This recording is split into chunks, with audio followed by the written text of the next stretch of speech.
Assalamualaikum warahmatullahi wabarakatuh. Waalaikumsalam warahmatullahi wabarakatuh. Alhamdulillahilladzi hadana lihadza wa ma kunna linahtadiya laula an hadanallah. Asyhadu an la ilaha illallah wahdahu la syarika lah. Wa asyhadu anna Muhammadan abduhu wa rasuluh. Allahumma shalli wa sallim ala sayyidina Muhammad wa ala alihi wa ashabihi ajma'in. Fa ya ayuhan nas ittaqullaha haqqa tuqatih wa la tamutunna illa wa antum muslimun. Wa qala Allah ta'ala fil Qur'anil Karim أعوذ بالله من الشيطان الرجيم بسم الله الرحمن الرحيم يا أيها الذين آمنوا اتقوا الله حق تقاته ولا تموتن إلا وأنتم مسلمون وقال الله تعالى في سورة الأخرى أرأيت الذي يكذب بالدين فذلك الذي يدع اليتيم ولا يحض على طعام المسكين فويل للمصلين الذين هم عن صلاتهم ساهون الذين هم يراءون ويمنعون الماعون. Sadaqallahul azim. Kaum muslimin sidang jamaah Jumat rahimakumullah. Puji dan syukur marilah senantiasa kita serahkan kepada Allah Subhanahu wa taala, yang mana pada hari yang mulia ini, Sayyidul Ayyam, kita masih diberikan kesehatan dan kelapangan waktu untuk senantiasa kita mendekatkan diri kepada Allah dalam rangka memasuki bulan Sya'ban, dan insya Allah sampai juga nantinya kiranya kita ke bulan Ramadan. Mudah-mudahan kita senantiasa dilindungi oleh Allah Subhanahu wa taala. Amin ya rabbal alamin. Salawat beriringan salam juga senantiasa kiranya tercurahkan ke baginda Rasul Nabiyuna Muhammad sallallahu alaihi wasallam beserta keluarga dan para sahabat-sahabat beliau sekalian. Ayyuhal jamaah Jumat rahimakumullah. Alhamdulillah, pada beberapa waktu yang lalu atau beberapa hari yang lewat, kita pun sudah memperingati perjalanan yang luar biasa, memperingati momentum bagaimana Rasulullah dalam peristiwa perjalanan Isra dan Mi'rajnya. Ini merupakan hal yang sangat urgen dalam kehidupan kita sebagai umat Islam, sehingga adalah sebuah kebijakan yang terbaik bagi Indonesia, bagi negara kita, untuk menjadikan sebuah tanggal merah pada waktu itu. Ini artinya momentum kita peringati perjalanan Isra Mi'raj itu luar biasa, penuh nilai hikmah, baik dari sudut nilai filosofis kehidupan kita. Ayuhal jamaah Jumat rahimakumullah. Sedikit dianalisis secara filosofis bahwa perjalanan Isra Mi'raj Nabi Muhammad itu merupakan perjalanan secara kolektif atau komprehensif, secara menyeluruh, secara simbolis dari kehidupan kita sebagai umat, sebagai orang yang beriman kepada Allah Subhanahu wa taala. Sehingga kewajiban kita meyakininya menjadi sebuah rukun aqaidil iman.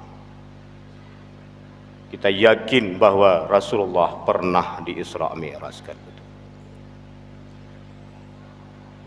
Ayat yang mengungkapkan ini pasti masyhur di kalangan kita, dan bahkan banyak kita sudah menghafal.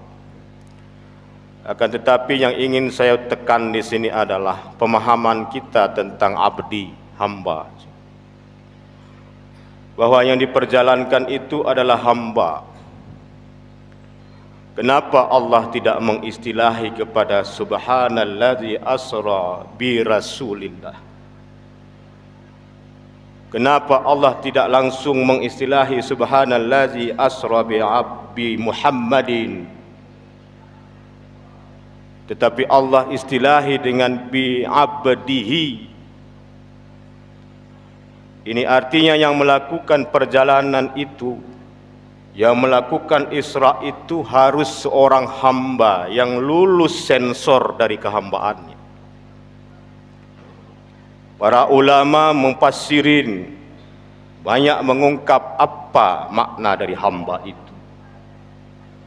Status hamba itu yang pertama kata ulama adalah la milka wala mulkalah. Hamba itu statusnya tidak ada miliknya dan tidak ada kekuasaannya. Itulah seorang hamba. Inilah yang mampu bisa diisrakan. Kemudian yang kedua kata ulama, status hamba itu adalah taat dan tunduk pada perintahnya, meninggalkan segala hal yang dilarangnya. Itulah seorang hamba. Yang ketiga, seorang hamba itu statusnya adalah alat bagi tuannya. Minimal 3 ini saja itu sudah sempurna sebagai kehambaan. Dan inilah kesempurnaan baginda Rasul Nabi Muhammad sallallahu alaihi wasallam, sehingga beliau pantas Asra dan Mi'raj. Tetapi kalau bukan status hamba, bil khusus hamba Allah, akan sulit Isra dan Mi'raj itu. Terlebih-lebih status kita sebagai hamba harta, hamba pangkat jabatan. Mungkinkah kita mi'raj kepada Allah dengan beban yang begitu besar? Dunia kita bawa berat. Oleh karena itu jelas keagungan Allah memperjalankan baginda Rasul bimakna takhsis bi'abdihi dengan ma'rifah mudhaf ilaih bi'abdihi, khusus kepada Rasulullah, karena memang hasil selektifnya, hasil penjaringan yang luar biasa. Ayyuhal jamaah rahimakumullah. Ini yang pertama yang harus kita introspeksi. Status kita dulu diperjelas. Kalau memang masyhur bahwa manusia orang yang beriman pun harus Isra Mi'raj dalam sholat, maka pastikan dulu kamu sedang sholat itu sebagai hamba Allah atau sebagai hamba harta. Minimal kamu lepaskan sebelum kamu takbir seluruh statusmu itu, karena Allah tidak mau dalam kesombonganmu menyembah kepadanya. Ayyuhal jamaah rahimakumullah. Kemudian, kenapa komprehensif dalam perjalanan Isra Mi'raj? Karena memang perjalanan Isra dan Mi'raj itu kewajiban Allah berikan kepada Rasul dan umatnya salat. Dan bukan hanya ini saja, yang diwajibkan oleh Allah. Padahal jelas perjalanan beliau minal masjidil haram ilal masjidil aqsa, banyak yang Allah tunjukkan ayatnya. Linuriyahu min ayatina, bagaimana Allah tunjukkan umat Nabi yang pendusta, yang dipotong lidahnya, ghibah, pemakan narkoba dan sebagainya. Itu semua linuriyahu min ayatina. Ini proses. Dan itu makanya perjalanan Isra Mi'raj itu kolektif, menyeluruh, bukan hanya hubungan dengan Allah, tetapi hubungan sesama manusia. Ayolah jamaah Jumat rahimakumullah. Oleh karena itu, kesimpulan dari ibadah itu secara khusus adalah salat. Ada komunikasi dan dialog dengan Allah Subhanahu wa ta'ala yang menunjukkan kita butuh kepada Allah. Sehingga ulama tasawuf, salat itu bukan wajib tapi kebutuhan, bukan hanya kewajiban. Seberapa hebat kamu, kekuasaanmu, harta dan sebagainya, andaikan saja, kata Harun ar-Rasyid, saya makan, saya tidak bisa keluarkan makanan yang saya makan itu, akan saya bayar separuh dari kekuasaan saya. Atau sesuatu yang saya minum tidak dapat lagi saya keluarkan apa yang saya minum, itu pun akan saya bayar separuh lagi dari kekuasaan saya. Baru makan dan minum, selesailah sudah urusan kita. Kurang apa lagi Allah tunjukkan kebutuhan kita kepadanya. Hanya diwajibkan sholat 5 kali, yang sugestinya yang seharusnya 40-50 kali. Begitulah saking butuhnya kita kepada Allah. Karena memang harus dikurangi sampailah 5 kali toleransi itu tinggal untuk kita 5 waktu.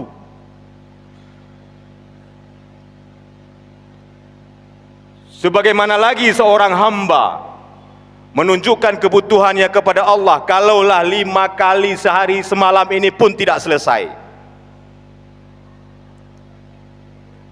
Tidakkah kita malu di hadapan Allah Subhanahu wa ta'ala banyaknya kebutuhan kita yang tidak pernah kita minta.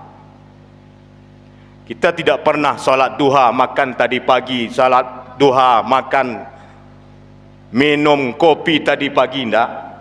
Siapa yang salat duha meminta minum kopi tadi pagi? Enggak ada. Tapi Allah berikan kenikmatan minum makan itu dari pagi sampai ini hari aja. Bukan karena salat duha kita. Bahkan bisa hitung jari siapa yang salat duha pada pagi ini. Tetapi kebutuhan kita dipenuhi oleh Allah. Ini yang menyebabkan kita, sehingga sholat itu adalah kebutuhan, bukan kewajiban. Penyerahan sempurna kepada Allah. Sehingga kata Umar bin Khattab, kalau kamu hanya mengerjakan salat, itu kamu akan terjebak kepada surat yang saya bacakan tadi.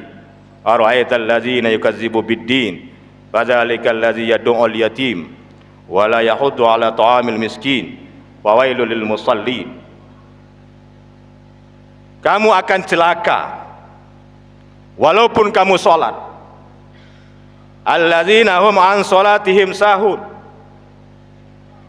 yang pada saat kamu sholat kamu lupa terhadap esensi sholatmu itu. Esensi sholatmu itu, tujuan dari sholatmu itu. Kalaulah masih kamu hardik anak yatim, kalaulah masih kamu sakiti fakir miskin, berarti kamu belum yuqimus shalah. Ini yang menyebabkan kita, sehingga kegagalan kita banyak orang-orang yang sholat belum yuqimunas shalah.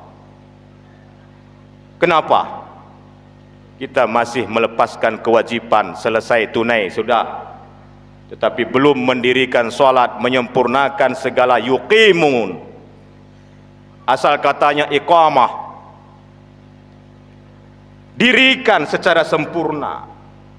Syarat sahnya, wudukmu sempurnakan, rukunnya selesaikan dengan sempurna, jangan asal-asalan, jangan hanya ilmu mege, baca, mengaji, tuntaskan. Ini yang membahayakan kita. Salat tapi hanya sebatas kewajiban yang tidak mendirikan, sehingga tergambarlah alladzina hum yura'un, mereka hanya pamer salat, pamer kekuasaan, pamer kekayaan, pamer milik, pamer seluruhnya, pamer jasad, pamer ilmu. Kamu hanya pamer, aku yang paling hebat, keluargaku yang paling mantap, ilmuku yang paling benar, hartaku yang paling banyak, kekuasaanku yang paling hebat. Yura'un. Ini yang terjadi. Wa yamna'unal ma'un. Kamu senantiasa berat untuk menolong sesama manusia, menolong fakir miskin. Bahkan kadang-kadang kita penghalang untuk membantu fakir miskin. Dalam pendataan fakir miskin, banyak orang-orang kaya pun mengaku miskin, banyak orang-orang yang mampu pun mengaku fakir. Ini wa yamna'unal ma'un. Salatnya malah mencelakakannya, bukan malah menolong fakir miskin tetangganya, malah menghalang-halangi fakir miskin yang benar-benar untuk mendapatkan nikmat rezeki dari Allah Subhanahu wa taala. Ini yang memberatkan kita, sehingga esensi salat itu nol sama sekali. Oleh karena itu, marilah kita introspeksi lagi kembali melalui perjalanan Isra Mi'raj yang disampaikan oleh mubaligh kita. Bukan untuk siapapun, bukan untuk lucu-lucu, bukan untuk apapun, tapi untuk mengintrospeksi diri kita, bagaimana salatku di hadapan Allah Subhanahu wa taala. Sudahkah kita menjadi hamba Allah atau masih sebagai hamba setan alaihi laknatullah? Introspeksi, sehingga kedekatan kita kepada Allah jelas bisa posisi kita sebagai hambanya yang bisa bermi'raj kepada Allah dalam salat kita. Mudah-mudahan tercapai insyaallah. Alhamdulillahillazi hadana li hadza wa ma kunna linahtadiya laula an hadallah, wa asyhadu an la ilaha illallah wahdahu la syarikalah, wa asyhadu anna Muhammadan abduhu wa rasuluh. Allahumma salli wa sallim ala sayyidina Muhammad wa ala alihi wa ashabihi ajma'in. Fa ya ayuhan nas ittaqullaha haqqa tuqatih wa la tamutunna illa wa antum muslimun. Wa qala Allah ta'ala fil Qur'anil Karim, a'udzu billahi minasy syaithanir rajim. Bismillahirrahmanirrahim. Ya ayyuhalladzina amanu ittaqullaha haqqa tuqatih wa la tamutunna illa wa antum muslimun. Sadaqallahul azim. Barakallahu li wa lakum fil Qur'anil azim wa nafa'ani wa iyyakum bima fihi min ayati wa dzikril hakim wa taqabbala minni wa minkum tilawata innahu was sami'ul alim innahu jawadun karimun barraufur rahim.